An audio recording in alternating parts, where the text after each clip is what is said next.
We need to stop being a creator and we need to be a curator. You need to be a curator of your own stories. You need to be a curator of what you see going on in the world and what you put out into the universe. But you don't have to do all the creation heavy lifting yourself. But you got to curate it in such a way that it still has as much or more value as if you had created it from scratch.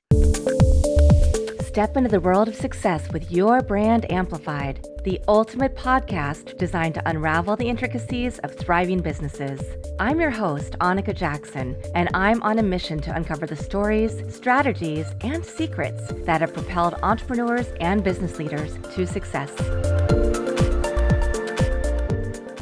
Jim Edwards, I hope everybody's watching this episode instead of just listening to it, because you're sure to be the kind of man that the devil doesn't want to die. Because he knows you'll take over the place. Okay. I was like, why? That's a Friday shirt. Well, I wear Friday shirt. And you also have a whole series of books and you have a whiteboard. So this is going to be really fun today. You are the OG of copy and content. Often today we talk about AI and copyandcontent.ai, right, is one of your brands. We talk a lot about that, but thinking about it from all the things that you've done in your life. And I'd love for you to talk to us a little bit about that. You're a syndicated journalist. You've helped many people write the right kind of content. You have a best-selling book out. I can't even give you all of the accolades that you deserve in my really short introduction. So thank you for being here. Well, I'm excited to be here. I appreciate it. I say if you cut me in half and counted the internet rings, I'd be 180. Oh. Well, I may not look like it, but I do remember those days of the internet where we had chat rooms, where we had to write in one thing and maybe it would do what we wanted it to do. Maybe it wouldn't. The games where you tried to get something to just go left or right and we didn't have all the visuals and all the things that we have now. My blue blob would shoot a green dot at your red blob, and it was tanks. Yes. that was high tech. Yeah, absolutely. High-tech. Yeah. So talk about yourself, your background, and this, how you got to be the top of this game, because nothing is ever going to replace copy and content. But a lot of people think it's replaceable. No, it's not. It's in the end. I mean, I got started on the internet back in 1994. And I like to tell people, hey, I got started back before the turn of the century. And it's like everybody else. You start out doing some email, did AOL, not everybody. AOL's gone now. Funny story on that, just total aside. One of my fraternity brothers at William and Mary, his dad started AOL. Oh, wow. And I didn't know that until years later. And it was just really weird. And he assumed everybody knew and I didn't know. And he's like, dude, you were doing all the stuff on the internet. You didn't know my dad started AOL. I said, no, Anyway, total aside. So, in 1997, I had written a book. It took me 4 years to write the book. Got rejected by 40 different publishers. It was really ugly. And I actually figured out how to use the book in my real estate business to get listings. And then, it was 1997. It was homecoming. I was talking to one of my other fraternity brothers and he said, hey, my dad and I just bought a web server. And I'm like, I kind of knew what that was. And I don't know what made me ask. Maybe it was like the 5 gin and tonics or whatever. And I said, you think I could sell my book on the internet? And he was like, yeah, sure. I mean, he didn't know, but he was just trying to sell web space. So I ended up paying them $150 a month for 40 megabytes of space on a web server. Okay. This is during dial-up. And over the next 4 years, I figured out how to self-publish and sell a book on the internet. I also, about a year after 1998, I started writing a syndicated newspaper column. And it was a newspaper column that then became syndicated. And how I got the column was by showing up to the newspaper, just walking in. And I put my self-published book down on the table along with, I had written a couple of articles. And I said, the internet articles you guys are running suck. I'll write the column for you for free. And so I leveraged the credibility of the book, and I wrote that column for 10 years. And so over the years, I just started figuring stuff out. I had to figure out how to, how do you sell a book? How do you publish it? How do you take money? I mean, that was really hard back in the late 90s. They would give a credit card to a mass murderer, but being able to take money through the internet, you had to give pints of blood and get a national security clearance. I ended up having to process my orders through my aunt's craft mall at the Williamsburg outlets. Oh my gosh. So I would get an order and I would call her and she would process it. And then I had to explain to these people why they were getting a book about real estate that I was delivering as a Word doc file because PDF hadn't even been invented yet, or at least as far as I knew, and why their credit card was going to reflect country treasures. Okay. That was what their credit card was going to say. But it just figured it out. And then over the years, I realized that what was going to drive this business for me was my ability to leverage content as value, as currency, as to build up a bank account with people so that when I asked them to buy something, I had something to withdraw from. And so I just decided one Tuesday in like 2001, I said, if I want people to buy from me, I need to start putting some value out into the world. So I just started, I know I'm slow. Okay. I'd been publishing this newspaper column for 3 years. I said, wow, maybe I ought to just send the column out to people. So I had this really cool tagline that I did. I said, this article appears in the newspaper tomorrow, but you get the scoop today. Now, I know that sounds goofy, but I just started sending out my article to everybody that was in my inbox. So, and I said, feel free to publish this in your own, if you've got a newsletter, if you want to forward this to a friend, if you want to give me some feedback. So I wasn't spamming. I was just anybody I had ever emailed with. I just started sending my article out. And it started snowballing because people were like, hey, that was a good article, or hey, that article sucked, or have you thought about this article? And so I was just leveraging value through content. And then about 2002-ish, 2001, 2002, I realized that I needed to learn how to write to sell. I was good at writing to write content to teach and explain, but I needed to get good at putting words on a page, words coming out of my mouth to get people to go, hey, I need to give that dude money. Because other people were really good at it, obviously, because there was a lot of money going out through my computer, but not a whole lot coming through. Yeah. And I got introduced, it was February of 2001. And I got introduced to the idea of a one-page sales letter. Now, I had seen them before, but only to give money through them, not realizing that, hey, maybe I should get me one of those. Yep. And so I was at a conference. I was actually speaking at a conference in Boulder, Colorado, but I was speaking because I was there for search engine optimization and stuff. And the guy laid out a 10-point plan for writing a sales letter. He was selling a course. I didn't have the money to, I was living in a trailer park. I was selling a book about real estate, but I was living in a trailer park. Whole big thing about bad business decisions. Oh, no. So he said, tell a story. And I'll never forget, because it kind of understood the 10 points. And he said, tell a story. And I was like, tell a story? What the hell? So I didn't have any money to go to the bar. So I went back to my hotel room and I sat there and I took my 40-page website that I had put up to sell my book and I reduced it down to a single one-page sales letter. I took a bunch of stuff that I had been selling or I'd been giving away for free, turned it into bonuses. And he said, tell a story. But he didn't tell you what kind of story, because that was what got you to buy his course. Right. So I said, okay, what kind of story could I tell? And I said, well, I'll tell the story of how I sold 2 houses myself, because my book was about how to sell your house yourself. And I'll tell the story of I had to sell 2 houses. So I told that story, put everything up. I had gotten really good at driving traffic. I was there to talk about search engine optimization, Yeah. but I sucked at converting traffic. Hmm. So I replaced the 40-page website. I had the one page and I went to bed. Okay. Next morning I woke up, my sales had gone up 250%. Oh my gosh. I went from making a few $100 a month to making enough money to cover a house payment, 2 car payments, and the electric bill. And initially I was like, oh, this won't last. It's like, man, I'm the optimist.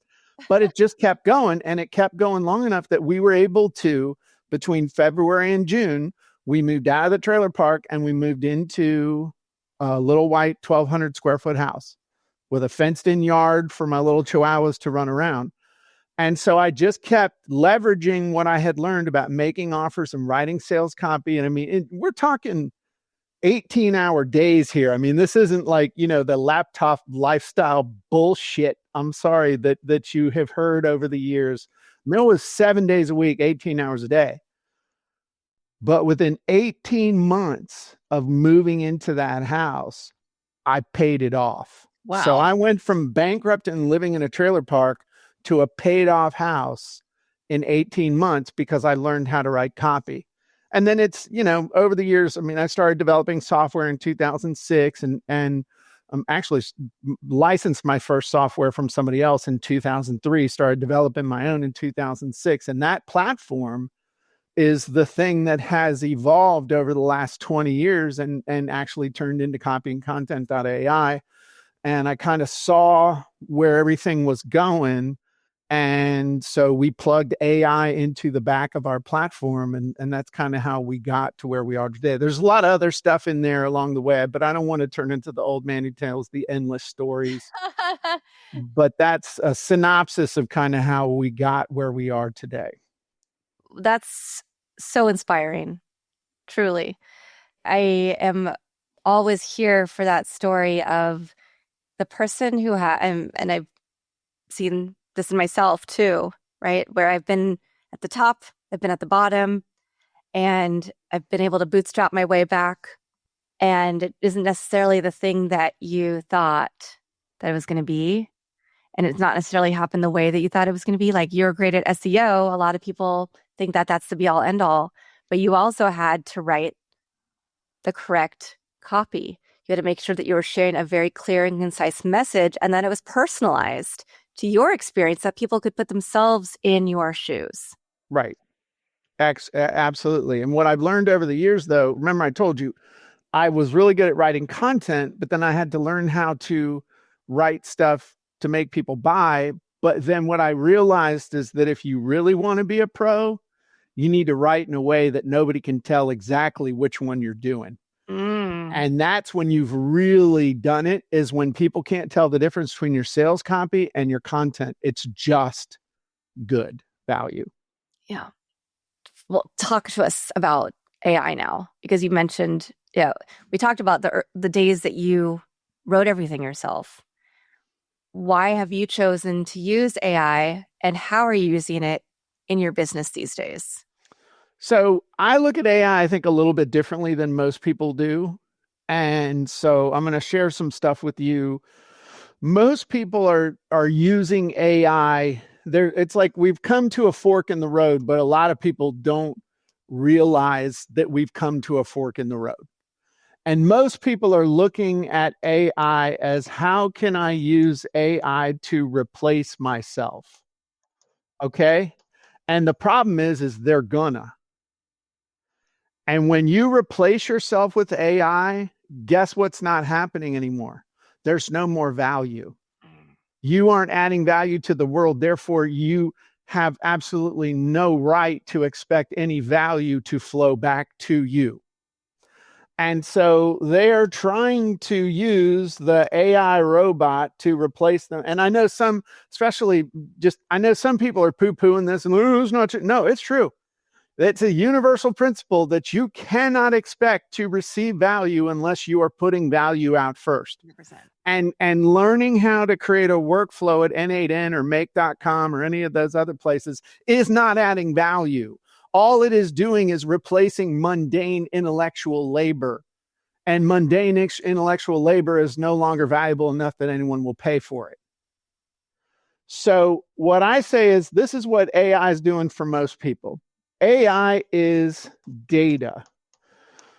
So when you look at AI and you say, hey, make me a blog post. Oh, I create 30 days worth of social media content in 5 minutes. And then I put on my flip flops and kick back and, everybody. Anyway, you know what data stands for? Default answers to anything. When ChatGPT has written something, you just do, because it's a pretty good answer. It's a pretty good. That sounds, Sure. Yeah.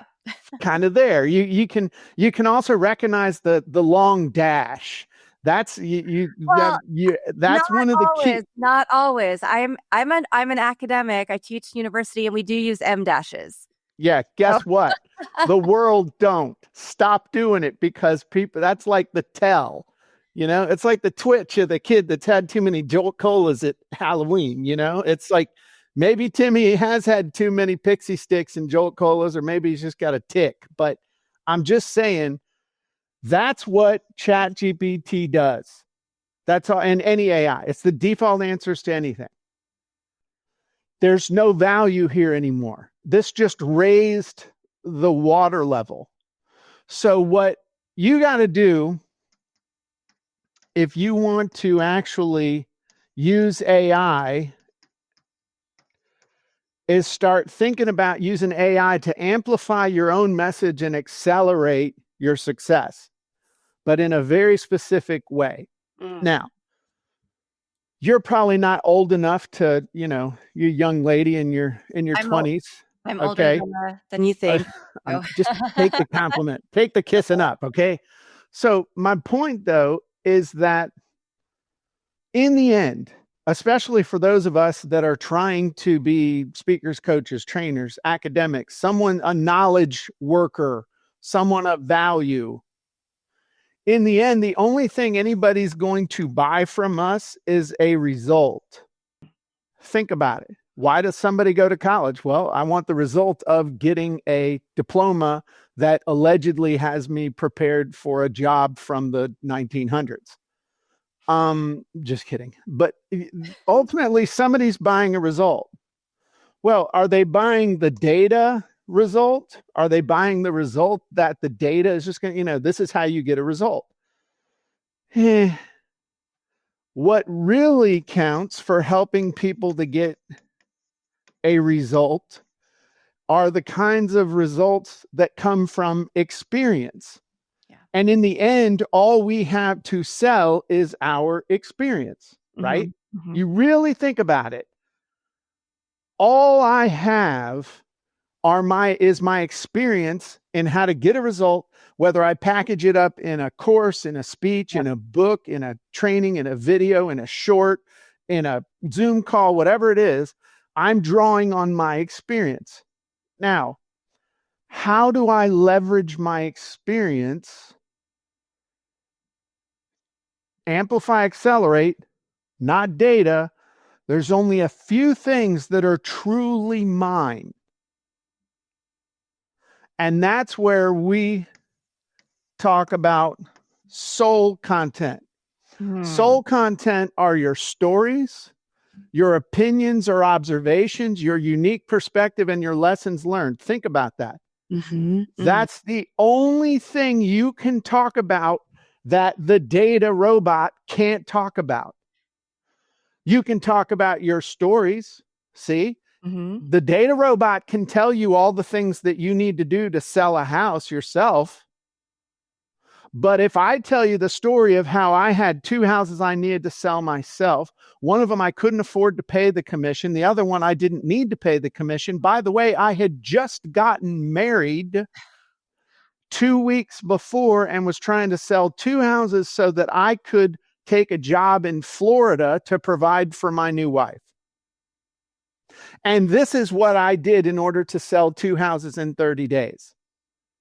Now, do you want the data answer to how do I sell my house, or do you want the soul answer? Yeah, I want the connection. I want to be able to put myself in those shoes and see how it relates to my situation. 100% all day long. Absolutely. So what you do is you use the AI to help extract your story from you and get it into final form faster. Same thing with the observations, opinions, unique perspective, and lessons learned. Mm-hmm. So if you want to get replaced, it's easy. But if you want to be stronger, faster, you remember the TV show, The Bionic Man, and the Bionic Yep. Woman? Sure do. Okay. That's what we're doing over here. Nice. Better, stronger, faster. That's what we want to use AI to do, but not replaced. We're not a robot. We're not the Tesla bot that I saw a thing on YouTube or something. The Tesla bot, cooked a meal for somebody and did a bunch of other stuff. And then it was lost in the feed. I'm looking for it now. Like, I want to see the Tesla robot cook dinner. Yeah. Huh? I think it was Italian. I don't know. But it looked pasta-y. My point, though, is that you be careful if you've taken the fork in the road of replacement, because you're going to get it. But all of us, in the end, the only thing we have that makes us us is our soul. And that's where all of this is going. So what I've focused on with my tools and with what I'm helping people to do is to use the tools to suck it out of you. Yep. And then put it into final form faster. So nice. For example, right now we're finishing up a Write Your Book challenge. I've helped thousands of people use AI to write their books, but to write their books, not write a book, which books written by AI are just giant listicles, in case you haven't noticed. But it's all about using the tools to share your stuff. And that's my philosophy. And that's also where we've gone with creating our tools and doing what we need to do. And so what's happened is, I thought initially we were just going to turn into a software company, because it's always been my training, it's always been me, and I had the tools. And so I tried to make it a software company. But what I realized is that what makes it work is a combination of the tools and the training and the experience and the community and all that stuff together. So I stopped trying to be Jasper or whatever it was. And now we're just us. Yeah. I think that approach is exactly what we need, though. Like, I use Claude a lot, and I'm working with somebody where we're taking book that he wrote before, but we're inserting I'm master certified into the SEN program, but we want to insert a woman's perspective, right? And so I was like, put it through Claude, said, okay, what are the great places where we need to insert a voice and where we need to update some of the constructs or information, because it was written a long time ago. But I haven't been able to find the time to go back and answer those questions. But I love the fact that you have a challenge, but you're leading it to help people actually finish. Because I think that's where, like you said, with technology or with anything, that's where we get hung up. And if we don't have somebody to guide us, that's why podcasts are so popular, because it's human to human. We're having these conversations. I'm learning so much. I'm taking notes, even though I'm going to listen to this again and watch it again, right, in the editing process. But I'm taking notes, and I have your website up and your book and all the things, because this is an education, and it's something we all need. But we need to hear from you, not from a robot. Right. And also, it's funny, as the technology is doing what it's doing, I'm seeing people starving more and more and more for real connection and someone they can trust. Social media is not a place to get a connection. No. It's a place to feel bad about yourself. You ever open up your phone, look at Facebook? I don't even look at it anymore. But every time I look at Facebook, I feel bad about me. Like, I'm not doing enough. I'm not in good enough shape. I'm not rich enough. I don't have a cool enough car. My dogs, are not big enough, smart. Just whatever it is. It's like, holy crap. But like, us talking or stuff like that, it's and people, even though they're not here with us, it feels like they're involved and engaged. And so we're using technology to do what people want to do, which is connect, share ideas. I've always loved the idea of, if I have a penny and you have a penny and we trade pennies, we still each only have a penny. But if I have an idea and you have an idea and we share ideas, we actually have three ideas: my idea, your idea, and the idea we come up with together. And I think that people need that more than ever, thinking back over the last 30 years online almost. And people have gotten further and further apart, more and more divided. And I do think, though, that we're heading for a point not of Armageddon, but where people are going to be like, hey, I've just had enough. They're just going to they're going to throw it down, and all the people in the whole world that, are like the barking chihuahuas, of which I have four, but the bit, bit, bit, bit, bit, bit, bit lines that seem to be driving the internet and driving interaction and stuff are, everyone's just gonna be like, you're an idiot. And then they're just going to drop them. And all of us that are normal are just going to be like, hey, let's use these tools to get along and share stuff and help each Exactly. other. Exactly. I'm already seeing that when I go on social. I'm already seeing some of those transitions. I'm seeing the divisiveness too, but I'm also seeing some of those shifts towards let's be a community together. There are bigger things going on in the world that we're getting sold, that are not true. And if we work together on these things, not to go down these tangents, right? But work together on these things, we can make real change, lasting change, better lives for everyone, not based on politics or religion or anything else. Yeah. So, gosh, I mean, you've just shared so many gems with us today. You have your book, Copywriting Secrets. And are the books, for anybody who's watching this episode, are all of those books that you have co-written, that you've ghost-written, that you've been involved in, that are just your books that you've authored? So I can't even tell you how many books I've personally authored. Honestly, I mean, the one that has sold the most copies is Copywriting Secrets. That I think it's up around 125,000 copies, which for You have for three some pages, people, by the way, of books on Amazon, as I have that profile also pulled up. That's amazing. yeah, there's a few. And it's funny, 20 some odd years ago, I had a co-author, a guy named Joe Vitale, that we Hmm. put together a book called 7-Day Ebook. And he used to say, Joe Vitale, author of too many books to list here. And I remember in the back of my mind thinking, it's bullshit. And then I'm like, and all these years later, I'm like, yeah, I got too many books now. Joe's a great guy. But these books, like you can't really see all of them because of the way the thing is. But I take more pride in helping other people get their books done and using those books to have impact rather than worrying about my own stuff. I mean, I know how to write a book quick. My first book took me 4 years to write. My most recent book took me about 2 weeks. And so I know how to write a book. I know how to make it a bestseller. I know how to do all that stuff. Okay.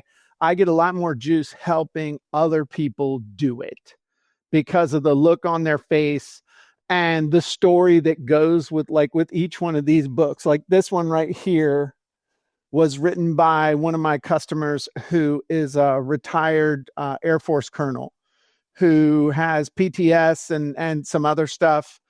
And it took her 3 tries to be able to get her book done, but she got it done. And just the look on her face when she showed it to me and gave me a hug and signed a copy for me, that was absolutely priceless. And every single one of these books has a story behind the story.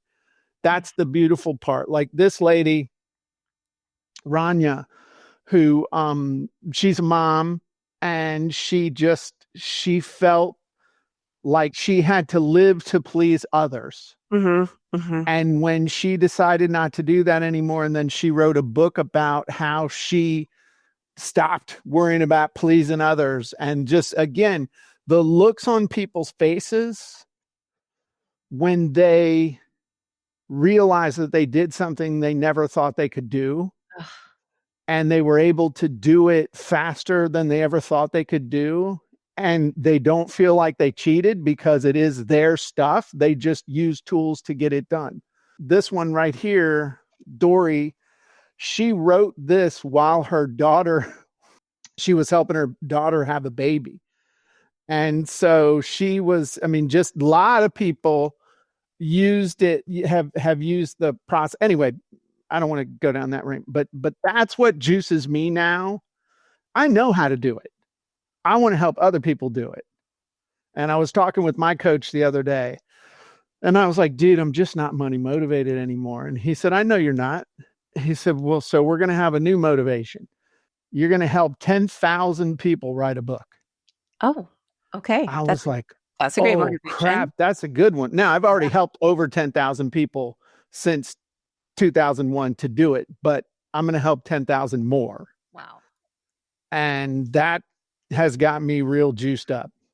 But if you think about it, even if I help 10,000 people in the world, that's a teeny tiny drop in the sea. It's not like I'm going to saturate the world if I helped 10,000 people to write a book. There's like 4 million books on Amazon. So that's another thing. Anyway, I'm going off on tangent. Sorry. No, I love it. That's what we're all about here. So the number of tangents that are on most of my podcast episodes, but thankfully it seems like the audience resonates with that because we're having a real conversation and yes, I'm learning from you and you're sharing your expertise, but we're also able to be real. Sure. So talk to us about what we'll find at the website. Well, basically, copyandcontent.ai is my platform for helping you to create your sales copy, to create your marketing content, to create your courses and your products and your sales letters and your emails and your ads and, just anything that you could need to create in the world of content marketing or sales copywriting. I've just poured everything into that platform. Mm. And so copyandcontent.ai itself specifically has been around since 2022, but that's like since the beginning of AI. Right. Okay.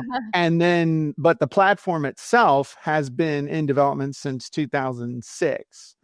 So we have training every single month. I do a masterclass every month. We do workshops every Thursday. We do something called genie hacking. We call our little things genies. And so genies help you do amazing things. And so we have this training we call genie hacking, where we go in and show you how to, it's like, I call it finger painting with AI. So we show you how to really get in, get stuff done. So it's really a combination of tools, training, and community is what it's all about. Yeah. Okay, fantastic. So, and people will be able to learn to write. Do you have just ad copy, sales copy, marketing materials, but also books? And is there, yeah. If you come in if you join for the year, one of the things that we include is I have a course and tools in there called the 8-hour book sprint, where you can literally write an ebook in 8 hours. And then if you want to fatten it up, then you just repeat the process in the middle to make it as big as you want. So yeah, there's anything you could think that you would ever want to create, you can create with the tools that we have in there. And chances are, after 20 odd years, because you get access to a whole big archive of training as well. Wow. Chances are I got a training in there to show you how to do pretty much anything you could think you'd want to do. Create a course, sell a course, plan a speech. We have one, we call it the presentation constructor genie, where literally you can just vomit into the thing what you want to talk about and all this stuff, hit a button, creates all your slides, creates all your marketing material, creates your landing page, creates your follow-up emails, your replay emails, even creates a workbook and a quiz. Mm-hmm. And your actual PowerPoint slides, which you download. Yeah. Yeah, it's slick. Yeah. Yeah. Certainly sounds like it. I'm just thinking about my process because I'll upload, I'm giving a new talk next week or the week after or whenever. So I need to pull this piece from this speech I've given, this piece from this speech, this from a class I've done. And it's an onerous process because you put all of that in. I use Claude because I've set up projects for all my different things. But then I have to say, okay, now tweak this, this, and then I'll upload it to Gamma. So it's a multi-tool process versus an Sure. all-in-one. And you stopped being a content creator and you started being a prompt engineer, which is not what you want to do. Exactly. I mean, our thing is set up where literally you can just talk to it and tell it what you want. Yeah. And it does it for you.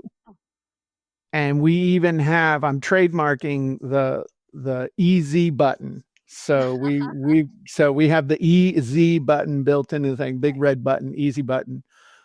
And that's really been the thing for me, is to make it so people can use the AI without having to learn how to be a prompt engineer. Because here's the thing, prompt engineering has changed a lot over the last 3 years. Yes. It will continue to change. Yes. Do you want to ain't nobody going to pay you $300,000 a year to be a prompt engineer like they were saying 3 years ago either. That was BS too. Okay? So, do you want to fight and wrestle with AI, or do you just want to get the result? Do you just want to have your freaking class? Do you just want to have your presentation? Do you just want to have your emails? Or do you want to take the thing and put it in Claude and then go to Gamma or Gemma or Jamma or whatever, and then maybe a little chat GPT sprinkled in on the side, and then maybe a little bit of AI Studio from, and then there's some Grok too. So it's getting a little nuts. And what's also happening, funny story, back in 2021, nobody knew what GPT-2 was. Yes. And I was training my own GPT-2 model on multiple servers, spending a ton of money trying to train a model. And my wife was like, what the hell are we spending this money on? It's going to be awesome. Don't worry. It's okay.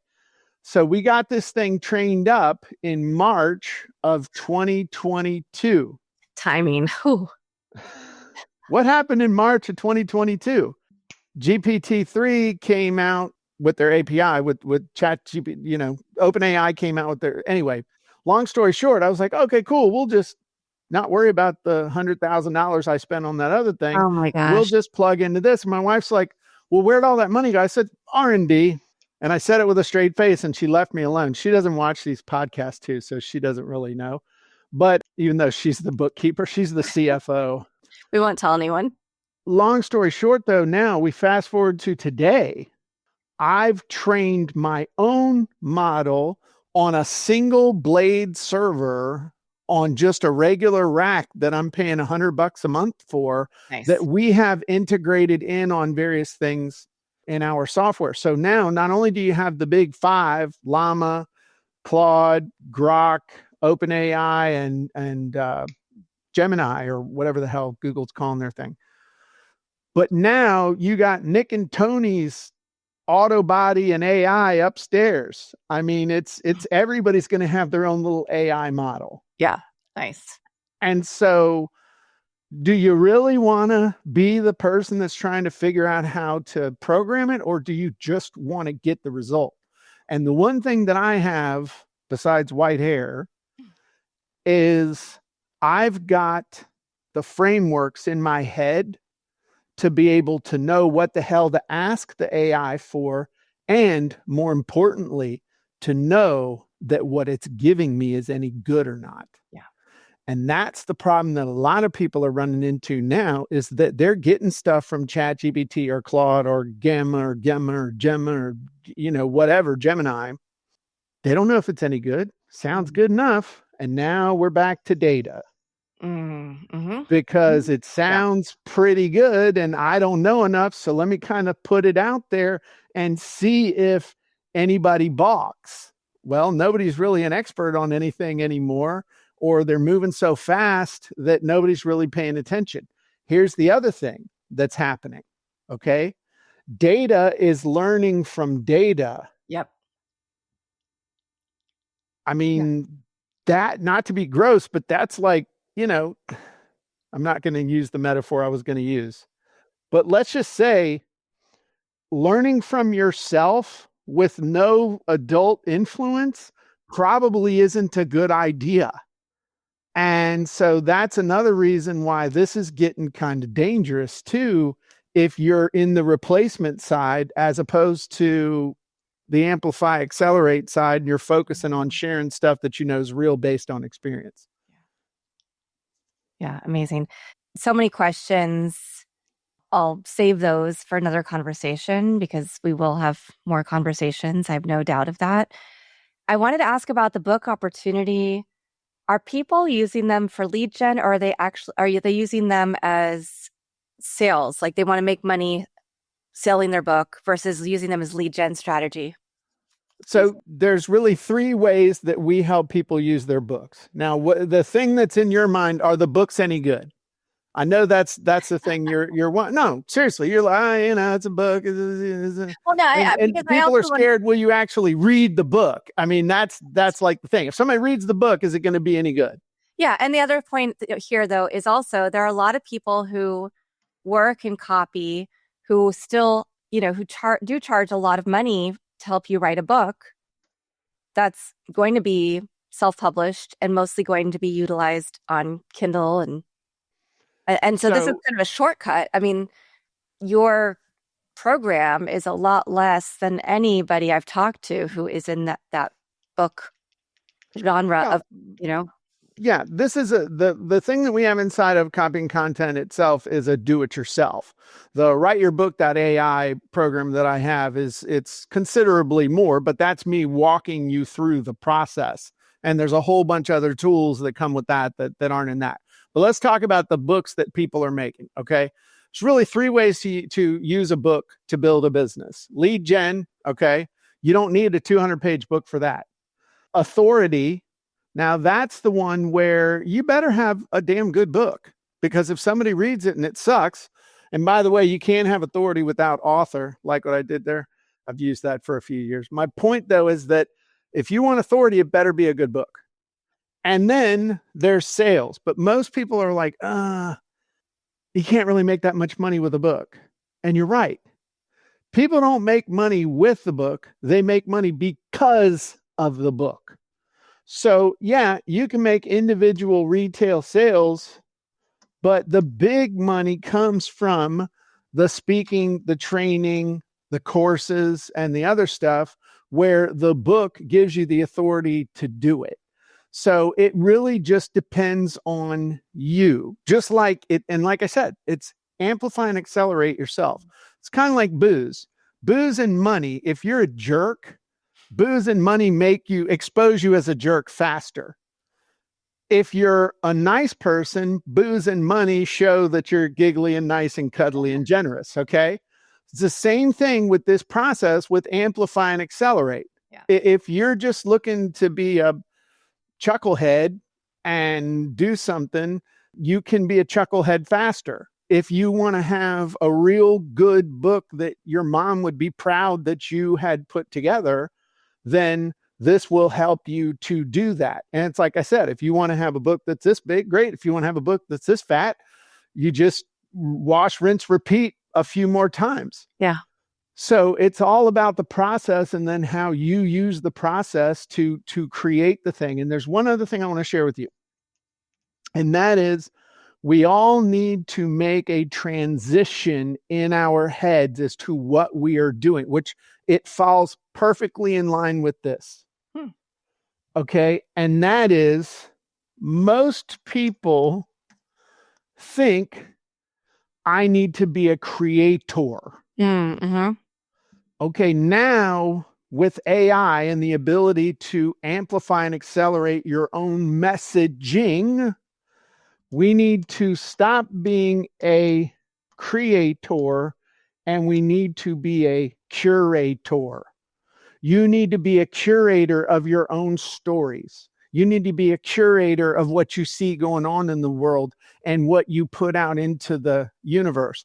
But you don't have to do all the creation heavy lifting yourself.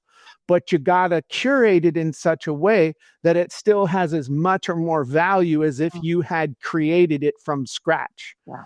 Kind of like, my mom makes amazing stuff from scratch, but she doesn't have to make everything from scratch. Right. You don't have to make your own spaghetti noodles to make amazing spaghetti. And so this is the mindset key that I'm teaching people with what we're doing too. No more creator mindset. Yeah, it's fun and I understand. But the way the world works now, it's too slow. And I love the purists out there, Yeah, I bet your buggy and your horse really do have a smooth ride, but I'll be in Florida months before you, Tex. It's the same thing with this. As long as it's my story and it's my style and it's my voice, I don't care how the hell I get it, because the real value doesn't come from creating it. The real value comes from distribution, getting it out there. Mm-hmm. Yeah. So anyway, get a little ginned up on some stuff, but yeah. No, it's great because you're really passionate about what you're doing and how you can use this to help people. Sure. Yeah, it's fantastic. We're going to lead people to your copyandcontent.ai website. Maybe also link your website so they can learn more about all of your books and all the different things that you're offering to the world. Cool. Thank you. Yeah. And you and I are going to have further conversations for sure. We'll bring you back on the show for awesome. In the future. So Jim, last question. Do you have a favorite quote, mantra, verse, poem, family motto? Sure. Albert Einstein. If you can't explain it simply, you don't understand it well enough. I live by that. Perfection. And e pluribus unum. Thank you so much. This has been a very educational and entertaining interview.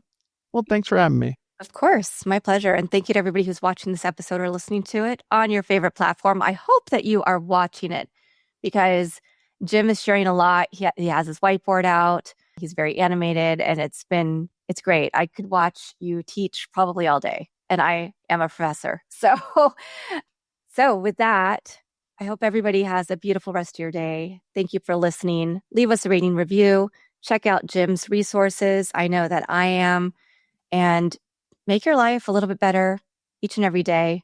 Think about how you can do that for yourself, for others, and use this podcast. Use what you've learned here as a tool to help you on that journey.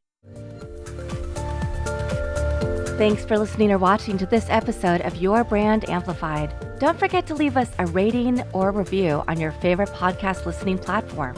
And if you want to learn more, check us out at yourbrangamplified.com.